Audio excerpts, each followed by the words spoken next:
Welcome to this edition of Business Video Today. I'm your host, Steve Vonderhaar. Joining us this time, Michael Kolowich, CEO of Knowledge Vision. Welcome, Michael. Thanks very much. Good to be here. So now you have a long track record as an entrepreneur. Tell us a little bit about your career trajectory and what brought you to be interested in the business video space. Well, I've been around video for a long time. I was a television news reporter way back in the 70s, and then went on a business track for a while. I was a partner at Bain & Company, and then chief marketing officer at Lotus.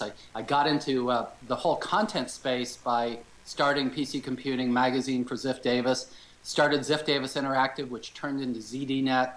I was CEO of a couple of internet companies, and for the last 8 years, I've actually owned and operated a media production company focused on business video. A little bit about Knowledge Vision and how you're positioning the company to take advantage of these opportunities that you're seeing in the business video space. Well, go back to actually some of your research, which I found really useful, which is looking at how businesses are increasing their investment in online business video. And you see that investment is growing by 30 or 40%, and that's not investing so much in pipes as in content creation and content management tools. And so what's really interesting is that even though businesses are spending more and more on video, what content creators are finding is that they're in a bit of a crunch, because the appetite for online video is growing exponentially, the 200, 300%. They're finding that they have to create 2, 3, 4 times as much video as they did last year. So even though the spending is going up by 30, 40%, the demand is going up considerably, and that's coming from every part of the organization, from content marketing, from sales enablement, from training and professional development, corporate communications, even investor relations. So every sector of the organization is interested and involved in business online video. The problem, as I say, is that the demand is growing faster than the budget. So video producers are having to get a lot more efficient, and that doesn't mean getting faster at Final Cut Pro.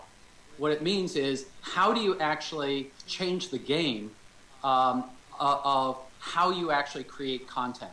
And that was really the premise around which Knowledge Vision was founded. That, in fact, in organizations, there is content all over the place. Every time an executive gives a briefing or a talk, every time there's a customer conference, every time somebody gives a keynote address, every time a product manager gives a pitch, every time a subject matter expert stands up in front of a group of customers or a group of employees, that's a content opportunity. And so I think that companies are learning that they don't have to do the full Spielberg on every single piece of video content.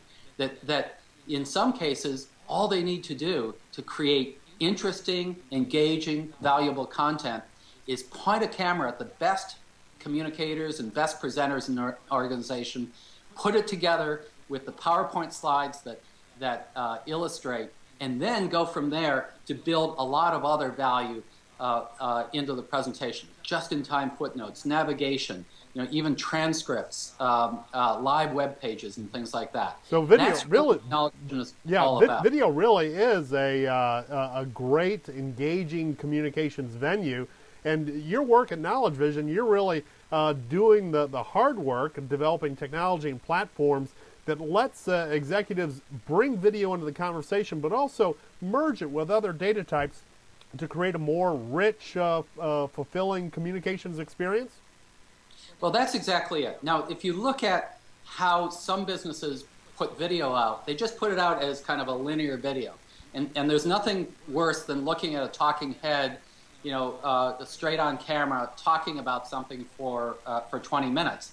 And then, you say, okay, I know he talks about this subject, at such and such a point, about 18 minutes in. Is that it? No.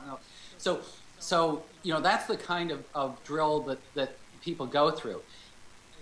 When the whole idea of Knowledge Vision is a couple of things. Number one is to illustrate those talks by using the charts and diagrams of PowerPoint and doing it in a very high resolution kind of rich way.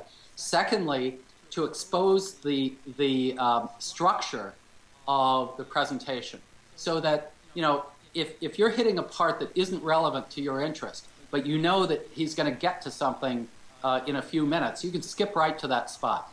Or if you want to go back and review something, if you want to refer a colleague to a section of it, that you can go right to that spot. If you want to, you can conduct a video presentation on a fairly high level, but have assets down in the lower corner that are synchronized to the slides that have, kind of footnote references and things like that. Invitations to kind of tell me more about a subject. That's really, where video needs to go, is away from the kind of straight, linear, okay, I'm going to be a couch potato and watch this thing for a while, to a much richer interaction. Yeah, video really has to become more flexible over time. And what do organizations have to do in order to make video more flexible? How do you meet that demand with cost-effective platforms that make video really viable in the way that you described? Well, first of all, I think Knowledge Vision itself is relatively inexpensive. A lot of people feel that way. It's a software as a service, SaaS-based platform, and it's available on an annual or monthly subscription basis. And really, the skills that are required to build these things are not the high-end video production skills, although certainly video producers use it and find it interesting and fun to use. But this is also the kind of thing that a marketing communications manager or a sales training manager or a corporate communications specialist can use themselves. And in fact, there are some modes of operation where somebody can upload the PowerPoint presentation, turn on their webcam, hit record, and start talking. And 10 seconds after they stop talking, there is a ready-to-view, publishable presentation that's available on the web. So, these things are, in a lot of ways, it is about making video content creation easier and more efficient, and also about making it richer. And the other thing I would mention, Steve, is that when you make content interactive, when you give people a lot more things, ways to interact with it, when you put that into the context of a marketing automation system or a sales automation system, every time somebody clicks and interacts with that video, that's data about that customer. That gives you insight about what they're interested in, what they're not interested in, whether they're engaged, whether they're not engaged. And so, we've also built a lot of the mechanisms into Knowledge Vision to be able to analyze that as well. Michael, thanks for taking the time to visit with us today and sharing your vision for the business video space. I appreciate it. Thanks very much for having me, Steve. And that's all the time we have for this edition of Business Video today. Be sure to join us for more episodes down the line. We'll be talking with more thought leaders from the business video space. And be sure to mark your calendars for February 1st, February 3rd, 2012 for the Business Video Expo Conference in Miami, Florida, where leaders from the business video sector will be gathering to discuss innovation and adoption trends for video and business communications. For Business Video Today, I'm Steve Underhar. Thanks for your time.